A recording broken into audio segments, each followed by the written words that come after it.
নামাজে দাঁড়াইবা এই ধারণা নিয়ে নামাজে দাঁড়াও যে মালাকুল মাউত তোমার পিছনে দাঁড়ানো আছে, এটাই তোমার জীবনের শেষ নামাজ, দ্বিতীয়বার সামনে ওয়াক্ত নামাজ তোমার ভাগ্যে হবে না, এই ধারণা নিয়ে নামাজে দাঁড়াও। এই ধারণা করো তোমার ডানে জান্নাত, তোমার ডান দিকে 8টা জান্নাত আছে, তোমার বাম দিকে জাহান্নাম, তোমার সামনে পুলসিরাত, এটাই তোমার জীবনের শেষ নামাজ। নামাজ যদি ঠিক না হয় তোমার জন্য জাহান্নাম অপেক্ষা করতেছে, তোমার সামনে পুলসিরাত অপেক্ষা করতেছে। কাজেই জীবনের শেষ নামাজটা সুন্দর করে পড়ে লও। এই ধারণা নিয়ে যদি কোনো মুমিন নামাজ পড়ে তার নামাজটা অবশ্যই সুন্দর হবে, সুন্দর হবে। কিন্তু আমাদের জীবন চলে আজকে উল্টা। আমি আপনি নামাজে দাঁড়াইয়া চিন্তা করি কখন মসজিদ থেকে বের হওয়া যাবে। আবার নামাজের ভিতরে অনেক কপাল পোড়া এরকম আছে, নামাজের ভিতরে টাকার হিসাব বসে, সারাদিন দোকান করছে, সময় পাই নাই টাকার হিসাব করার। জোহরের আজান হয়ে গেছে, মসজিদে আসছে, টাকার হিসাব শেষ হয় নাই, নামাজে দাঁড়ায় দাঁড়ায় হিসাব চালাইতেছে। এরকম কপাল পোড়া আছে না নাই? জোরে কম আছে না নাই? জোরে কম। কেমন কপাল পোড়া আছে, নামাজের ভিতরেও তার ব্যবসার টাকা পয়সার হিসাব চলে। আবার অনেকে চিন্তা করে নামাজ পড়ে যায় আর কি করবে। এক শ্রেণীর মানুষ বসবাস করে, এক শ্রেণীর মানুষ হলো নাস্তিক আর এক শ্রেণীর মানুষ হলো আস্তিক। নাস্তিক যারা রয়েছে তাদেরকে এক ভাষায় বলা যায় বেঈমান, আর আস্তিক যারা তাদেরকে এক ভাষায় বলা যায় মুসলমান। মুসলমান কাদেরকে বলা হয়? যারা আসমান থেকে প্রেরিত কিতাব, আসমান থেকে প্রেরিত বিধিবিধানগুলো নির্দ্বিধায় মেনে নিয়েছে এবং এই সমস্ত বিধিবিধান নিজের জীবনে বাস্তবায়ন করেছে, তাদেরকেই বলা হয় মুসলমান, তাদেরকেই বলা হয় মুমিন। এই মুমিন মুসলমান এদের ভিতরে 2 শ্রেণীর মুমিন আছে। এক শ্রেণীর মুমিনকে বলা হয় সফলকাম মুমিন, আরেক শ্রেণীর মুমিনকে বলা হয় অসফলকাম মুমিন। মুসলমান তাদের ভিতরে 2টা গ্রুপ আছে। এক প্রকার হলো সফল মুমিন, সফল মুসলমান, আরেক প্রকার হলো অসফল মুমিন, ব্যর্থ মুমিন, ব্যর্থ মুসলমান। তো আজকে আলোচনা হবে সফল মুমিন কারা। যদি আমরা সফল মুমিনের পরিচয় বের করতে পারি, তাহলে অসফল মুমিন কারা এটাও কি হবে, অটোমেটিক বের হয়ে আসবে। একটা ক্লাসে পরীক্ষা দেয় অনেক ছাত্রছাত্রী, এর ভিতরে যারা পাশ করে, যারা পরীক্ষায় সফলতা অর্জন করে, তাদের তালিকা যখন আলাদা হয়ে যায় তখন ব্যর্থ কারা, অকৃতকার্য কারা, অটোমেটিক এটা কি হয়ে যায়, বের হয়ে যায়। আজকে আপনাদের সামনে কোরআনে কারিমের একটি সূরা, সূরাতুল মুমিনুন, এর থেকেই তেলাওয়াত করা হয়েছে। আল্লাহ তাআলা এই সূরার ভিতরে সফল মুমিন কারা, সফল মুসলমান কারা, এর তালিকা আল্লাহ তাআলা দিয়েছে। যাদের ভিতরে 7টা গুণ পাওয়া যাবে, আল্লাহ তাআলার ভাষায় তারা হলো সফল মুমিন। মুসলমান ইমানদার, আল্লাহ তাআলা বলেন ক্বাদ আফলাহাল মুমিনুন,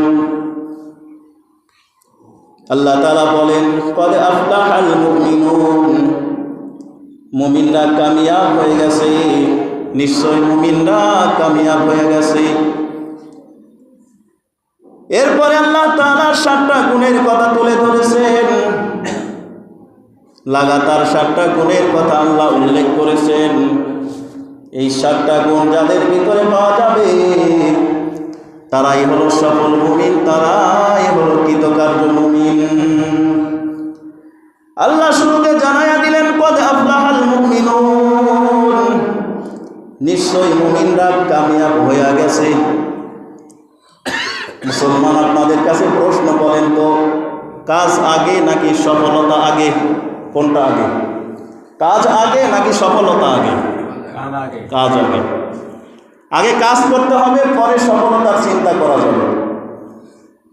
আজকে কারো অধীনে যদি আপনি কাজ করেন, আগে আপনার ডিউটি পূরণ করতে হবে, তারপরে আপনি বেতনের চিন্তা করবেন, আপনার সফলতা, বোনাস এগুলো চিন্তা করবেন। কিন্তু মুসলমান, আল্লাহ তাআলা এখানে আগের থেকেই 7টা গুণ বলার আগে আল্লাহ বলে দিলেন মুমিনরা কামিয়াব হয়ে গেছে। আগে তো কাজ করতে হবে, তারপরে যদি আল্লাহ বলতেন মুমিনরা কামিয়াব হয়ে গেছে। কিন্তু মুসলমান, আল্লাহ তাআলা উল্টা বললেন, উল্টা। আগে আল্লাহ তাআলা বলে দিলেন মুমিনরা কামিয়াব হয়ে গেছে, তারপরে আল্লাহ তাআলা মুমিনদের এই কাজের ডিউটিগুলো বলে দিলেন। মুসলমান ইমানদার আল্লাহর গোলাম, আল্লাহ তাআলার কথা কোনোদিন ভুল হইতে পারে না, আল্লাহ তাআলার কথা কোনোদিন রং হইতে পারে না। তারপরে আল্লাহ তাআলা অগ্রিম কেন বললেন মুমিনরা কামিয়াব হয়ে গেছে? তার কারণ হলো, যেই জিনিসটা একেবারে নিশ্চিত হবে, সামনে কোনো সন্দেহ নাই, এই কাজটার ব্যাপারে যদি কেউ অগ্রিম সংবাদ দেওয়া দেয়, তাহলে কিন্তু কি হয় না? ভুল হয় না। যেমন দেখা যায় যে আমাদের দেশের মেম্বার, চেয়ারম্যান যারা আছে, নির্বাচন যখন করে তখন দেখবে সকলেই আশা নিয়ে নির্বাচনে অংশগ্রহণ করে। এর ভিতরে তো সবাই কি হবে না? পাস করতে পারবে না, সবাই জয়যুক্ত হবে না। কেউ হবে, কেউ বাদ পড়বে, কেউ পাস করবে, কেউ ফেল করবে, এই তো নিয়ম। কিন্তু দেখবেন মুসলমান, এখনো ভোট হয় নাই, সামনে ভোট, এখনো ভোট হয় নাই, কিন্তু দেখবেন কারো পক্ষে যদি জনসমর্থন বেশি থাকে, তার ভাবভঙ্গিতেই বোঝা যায় এই লোকটা এবার চেয়ারম্যান হয়ে যাবে, মেম্বার হয়ে যাবে। মানুষেরা আগের থেকেই ঠিক পাওয়া যায়, এই বছর চেয়ারম্যান হবে, এই বছর মেম্বার হয়ে যাবে, পাশ করবে। কি বলেন? আগের থেকে ঠিক পাওয়া যায় কি যায় না? মানুষের ভাবভঙ্গি দেখা, তার দিকে মানুষের জনসমর্থন দেখেই এটা বুঝে নেওয়া যায়। এখন যদি কেউ আগের থেকেই তাকে মেম্বার চেয়ারম্যান ধারণা করে ঘোষণা দেয়, মেম্বার সাহেব কেমন আছেন, চেয়ারম্যান সাহেব কেমন আছে, তাকে যদি চেয়ারম্যান কেউ বলে দেয়, মেম্বার কেউ বলে দেয়, এটা কিন্তু কি হবে না? ভুল হবে না। কিন্তু একেবারে নিশ্চিত জানা যায় সে কি হবে? মেম্বার হয়েই যাবে। ঠিক তদ্রূপ আল্লাহ তাআলা এমন 7টা গুণের কথা বললেন মুসলমান, এই 7টা গুণ যদি কোনো মানুষের ভিতরে পাওয়া যায়, কোনো মুমিনের ভিতরে যদি পাওয়া যায়, এই মুমিনটা নিশ্চিত সফলতা অর্জন করবে। এই কারণে আল্লাহ বললেন, কোন মুমিন যদি এই 7টা গুণের অধিকারী হতে পারে, আল্লাহ তাআলা তাকে অগ্রিম সুসংবাদ শোনায়া দিলেন, গোয়াকে সে সফল কাম হইয়াই গেছে। যেহেতু নিশ্চয়তা নাই, অবশ্যই নিশ্চয়তা আছে, অবশ্যই সে সফলতা অর্জন করবে। এই কারণে আল্লাহ তাআলা তাকে অগ্রিম সুসংবাদ শোনায়া দিলেন, এই লোকটা সফল কাম হইয়াই গেছে। এরপরে আল্লাহ তাআলা বলতেছেন, কোন মুমিন সফল? আল্লাযীনা হুম ফি সালাতিহিম খাশিউন। সফল মুমিন হলো ওই ব্যক্তি, আল্লাযীনা হুম ফি সালাতিহিম খাশিউন, যে ব্যক্তি তার নামাজের ভিতরে বিনয়, নম্র, অর্থাৎ খুশুর সাথে যে ব্যক্তিটা নামাজ আদায় করে। আল্লাহ তাআলা বললেন, এই গুণটা যার ভিতরে পাওয়া যাবে, এই মুমিনটাই হলো সফল মুমিন। সুবহানাল্লাহ। 1 নম্বর গুণ হলো যে নামাজে বিনয় হয়, নামাজে নম্র হয়, খুশুর সাথে নামাজ পড়ে। সাহাবায়ে কেরাম জিজ্ঞাসা করে, ইয়া রাসূলুল্লাহ, নামাজের ভিতরে খুশু মানে কি? খুশু অর্থ কি? আল্লাহ নবী বলেন, আনতা আবুদাল্লাহ কান্নাকা তারা ফাইল্লাম তাকুন তারাহু ফাইন্নাহু ইয়ারাক। নবীজি জানায়া দিলেন, নামাজ যখন পড়বা, ইবাদত যখন পড়বা, এই ধারণা নিয়ে পড়বা যে তুমি আল্লাহকে দেখতেছ। এই ধারণা নিয়ে তুমি নামাজে দাঁড়াইবা, তুমি মনে মনে ধারণা করবা আল্লাহ আমার সামনে দাঁড়ানো, আল্লাহকে দেখে দেখে নামাজ পড়তেছি। এই ধারণা তুমি রাখবা। ফাইল্লাম তাকুন তারাহু, যদি এই ধারণা তুমি না রাখতে পারো, কমাস কম এই ধারণাটা রাখো ফাইন্নাহু ইয়ারাক, স্বয়ং আল্লাহ তোমাকে দেখতেছে। বলেন তো মুসলমান, আল্লাহ আমাদেরকে দেখে কি দেখে না? জোরে আওয়াজ দিয়া বলেন, দেখে কি দেখে না? যারা আসতে বলবে মনে করবো তাদের ভিতর সম্ভব আছে। শুধু ইবাদত কেন, আমি আপনি যা কিছু করি না কেন সব কিছু আল্লাহর দৃষ্টির ভিতরে। এমনকি 7 সমুদ্র 13 নদীর ভিতরে তিমির অন্ধকারে যদি একটা কালো পাথর থাকে, সেই কালো পাথর যদি একটা ছোট্ট পিপিলিকা হাঁটাচলা করে, এই পিপিলিকার পায়ের শব্দটাও আল্লাহ তাআলার কাছে চলে যাবে। সুবহানাল্লাহ। চিন্তা করেন আমার আপনার মনিবের ক্ষমতা কত।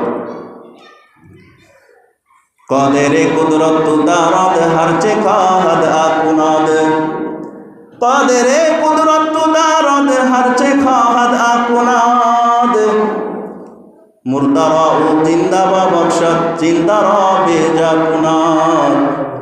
আমার আল্লাহ এত ক্ষমতার অধিকারী, তিনি যা চায় তাই করতে পারেন।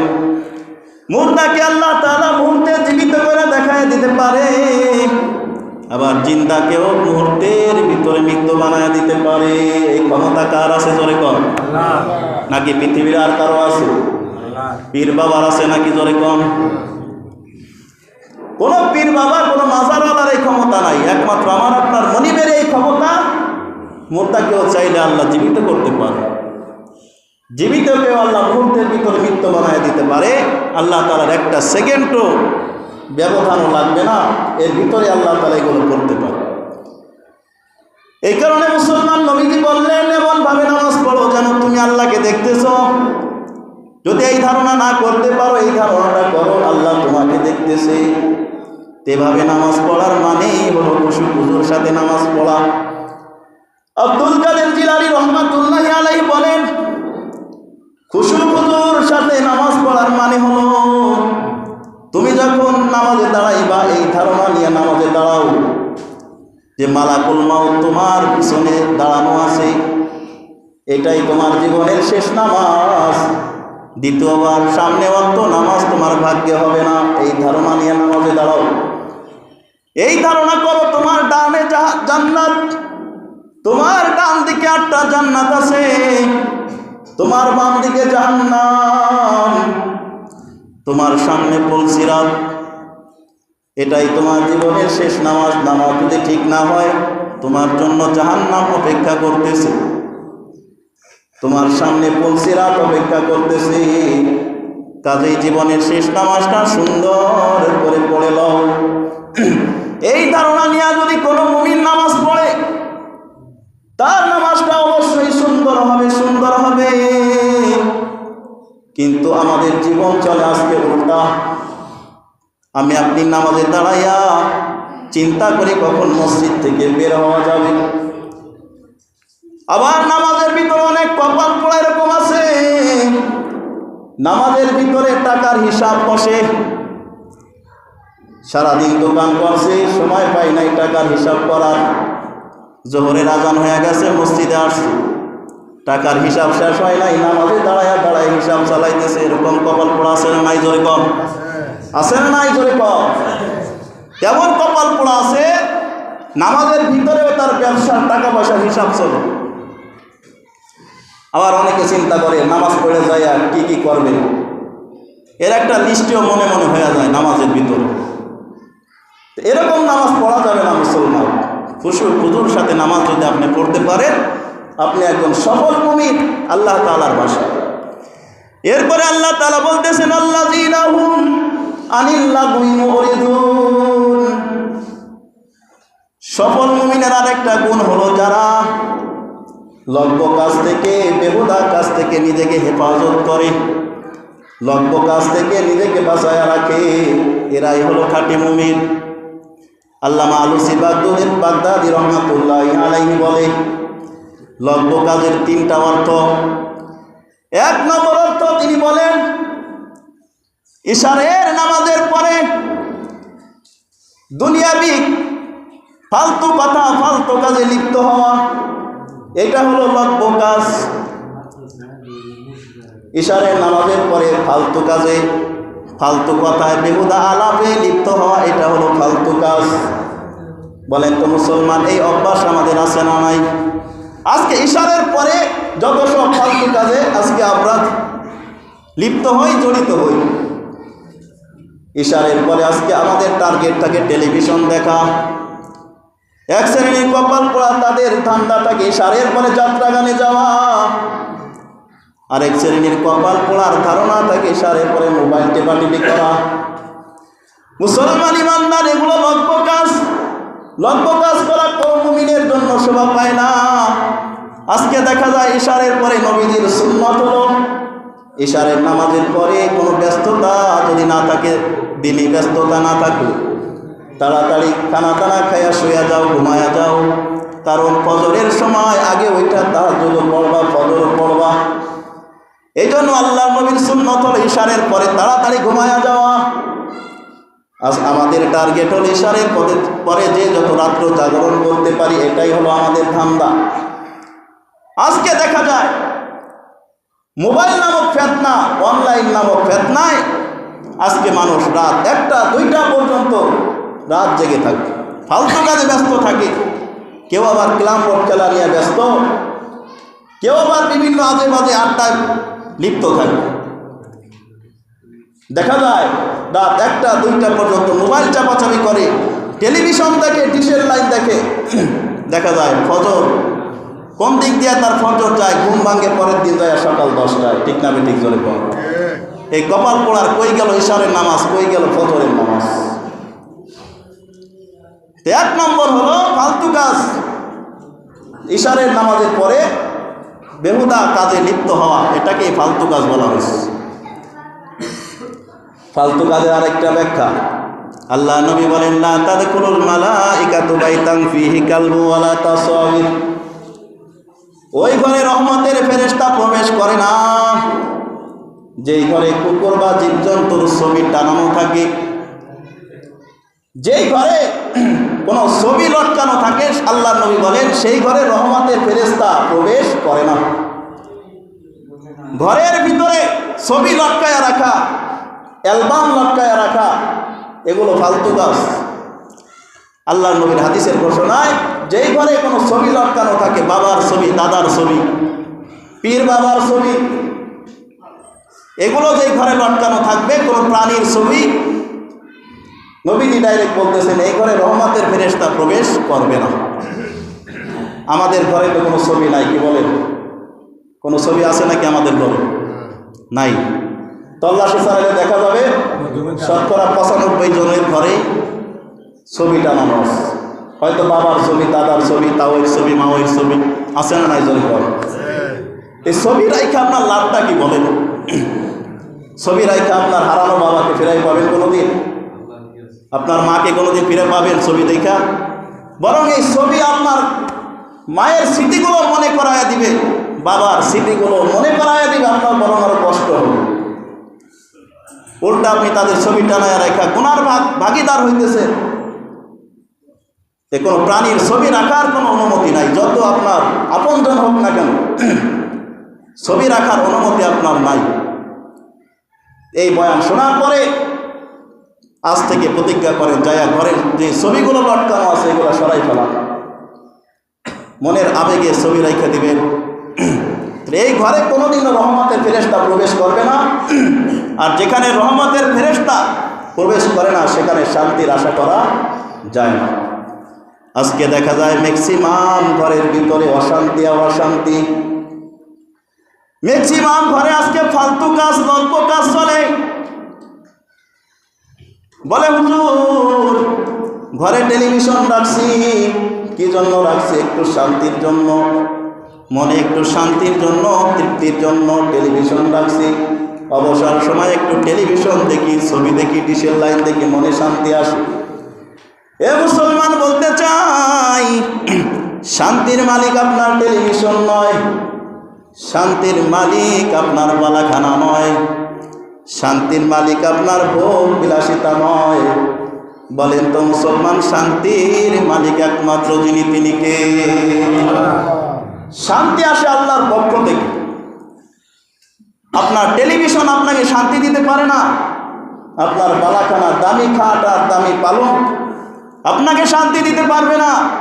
কত কোটিপতি আছে, টাকা পয়সার কোনো অভাব নাই, ব্যাংক ব্যালেন্সের অভাব নাই, দেখবেন মনে শান্তি নাই, রাত্রে ঘুম হয় না, ঘুমের দড়ি ছাড়া তার ঘুম আসে না। ঠিক না বেঠিক চলব? তার মানে বোঝা যায় টাকা পয়সা হইলেই শান্তি হয় না। অনেক মানুষের নাম আছে শান্তি, আছে না নাই চলব? অনেক মেয়ে লোকের নাম আছে শান্তি, তার নাম শান্তি হইলেই কি তার জীবনে শান্তি দিয়ে পরিপূর্ণ নাকি? অনেক মানুষের নাম আছে ইসলাম, আল ইসলাম, অনেকের নাম আছে না?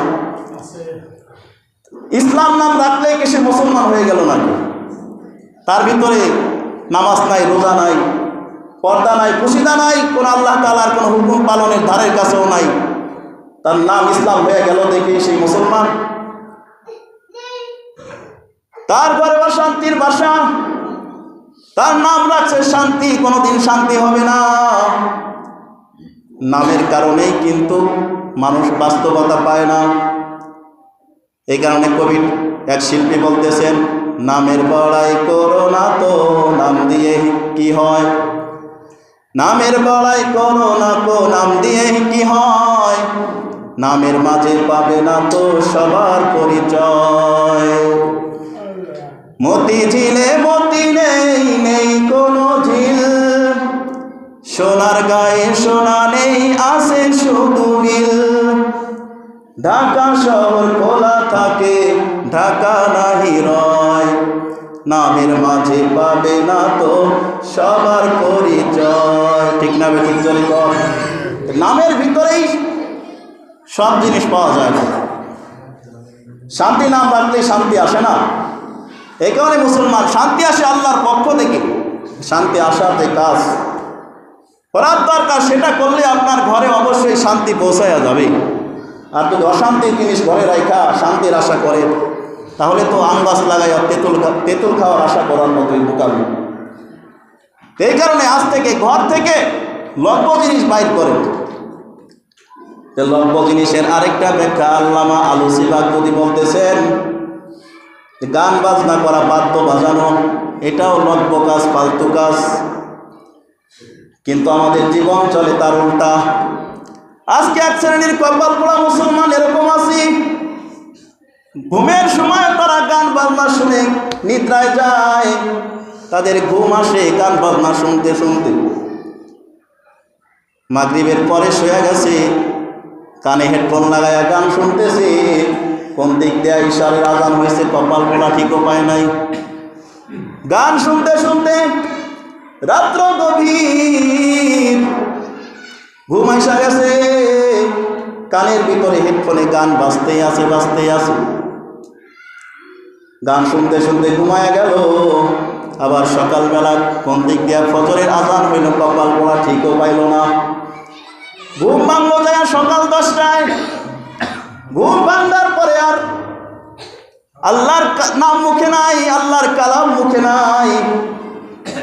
ঘুম ভাঙার পরে সাথে সাথে মোবাইলটা হাতে নিছে, মোবাইলটা হাতে নিয়ে আবার গান শোনা আরম্ভ করছে, মিউজিক শোনা আরম্ভ করছে।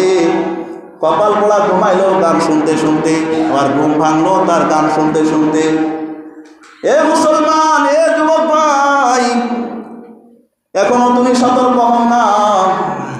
গান শুনতে শুনতে যে তুমি ঘুমায়া গেলা, হতে পারে এটাই তোমার জীবনের শেষ রাত। মালাকুল মউত তোমার জন্য রেডি হয়ে আছে, তোমার তো এটা খবরও নাই। তোমার মৃত্যু যদি গান শুনতে শুনতে হয়ে যায়, তোমার ঠিকানা তো জাহান্নাম।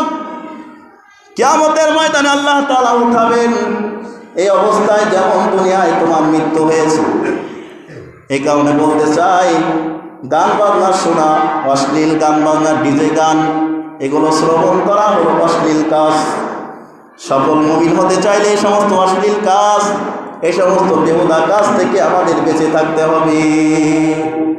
এই কারণে আজ থেকে প্রতিজ্ঞা করে, সফল মুমিন যদি আপনি হতে চান, এই সমস্ত লব্য কাজ, বেহুদা কাজ, যে সমস্ত কাজ শরীয়তের সমর্থন করে না, ইসলাম সমর্থন করে না, এই সমস্ত কাজগুলো থেকে নিজেকে হেফাজত রাখতে হবে যদি সফল মুমিন আপনি হতে চান। আর যদি মনে করেন খিচুড়ি মার্কা মুসলমান আপনি হবেন, অকৃতকার্য মুসলমান আপনি হবেন, তাহলে অসুবিধা নাই, আপনি চালাই যান। আর যদি সফল মুমিন হতে চান, যে মুমিনদেরকে আল্লাহ তাআলা সফল মুমিন কোরআনে ঘোষণা করেছেন, তাহলে এই সমস্ত অশ্লীল গান বাজনা, ইশারের পরে বেহুদা কথাবার্তা, আড্ডা থেকে হেফাজত রাখতে হবে নিজেকে। এবং ঘরে বিভিন্ন অশ্লীল বস্তু, টেলিভিশন, গান বাজনা, বাদ্য উপকরণ, বিভিন্ন ছবি টানানো, এগুলো থেকে আমাদের মুসলমানদের ঘরকে খালি করতে হবে। এই কারণে আল্লাহ তাআলা যা কিছু শুনলাম, আমাদের এই কথাগুলো আমল করার তৌফিক দান করুন। আমা আলাইনা ইল্লাল বালাগ। আসসালামু আলাইকুম ওয়া রাহমাতুল্লাহি ওয়া বারাকাতুহু। যারা সুন্নাত পড়ে নাই